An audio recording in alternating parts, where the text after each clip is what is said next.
Hi guys, today we're going to make something really interesting. We're going to use the trub from the beer we've made, we're going to harvest the yeast, and then we're going to make some bread out of it. Can't wait. To get the yeast out of the trub, we're going to rinse it with some water. So I've sanitised my tap and I've ran it for 1 minute. I'm now going to get 5 litres and pour it into the trub. We're going to give it a good swill and leave it for 25 to 30 minutes.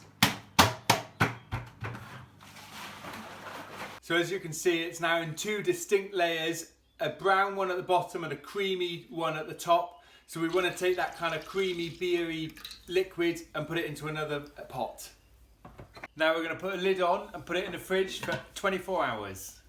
So we've just taken this out of the fridge and now there's 2 distinct layers. The yeast should be settled at the bottom and a sort of a beer liquid at the top. And what we're going to do is we're going to pour the liquid on the top away and you'll just be left with the yeast sediment. We're going to put it in an airtight container that's been in the dishwasher and sterilised. So the yeast will last in your fridge for a couple of weeks, but obviously over time it will deteriorate, so you want to use it ideally as soon as possible. You could use this for beer if you wanted to. We're not. We're going to use it to make some bread. So first of all, we're going to measure out 340 mils of warm water, so about between 28 to 30 degrees. So I've got my water here and yeah, it's about 28 degrees. If you don't have a thermometer, that's fine. It's just slightly warm to the touch.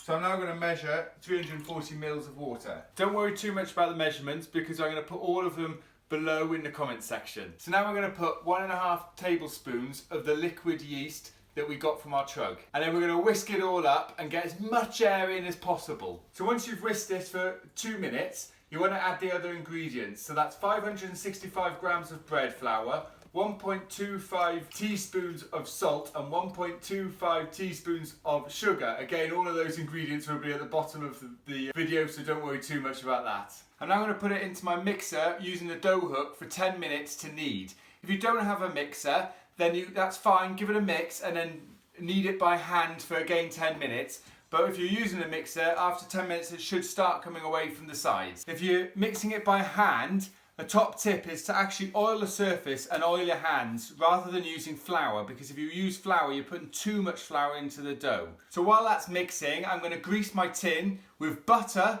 then I'm going to put flour and tap out the flour. This should make it completely non-stick, so the bread will slide out afterwards. So now I'm going to put this in the fridge until I'm ready for it. So that's ours done. But if yours looks a little bit wet, because every flour is slightly different, you might need to add a little bit more, but only do sort of half a teaspoon or tablespoon at a time, because it will absorb it quite quickly. So what I'm going to do now is lift it slightly up from the bottom of the bowl and put some oil around it so it doesn't stick in the bowl.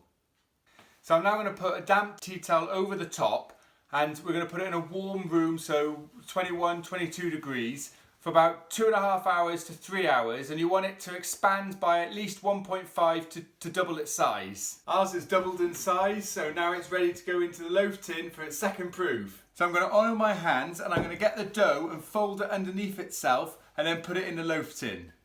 I'm going to put a fly net over it and then put the damp tea cloth over the fly net and leave it for about an hour, maybe an hour and a half, depending on how big it's grown. Then we'll cook it. So 30 minutes before your bread goes in the oven, you need to obviously turn the oven on, and you want it at 230 Celsius, and ideally about half an hour before. And you want to fill a tray with boiling water and put that at the bottom of the oven.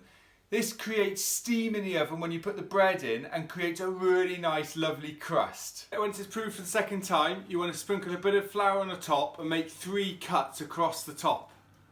Then you're going to put it in the oven and bake for 25 minutes.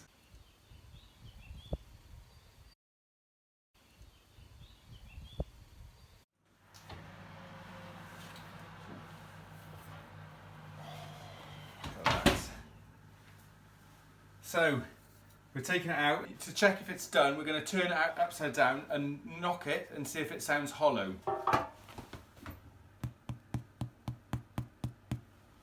Sounds perfect to me. That's worked really well and I can't wait to have some toast with this. Hope you enjoyed my video. Please click the link below to subscribe so you can catch up on all my videos and hopefully see you again soon. Cheers guys, bye!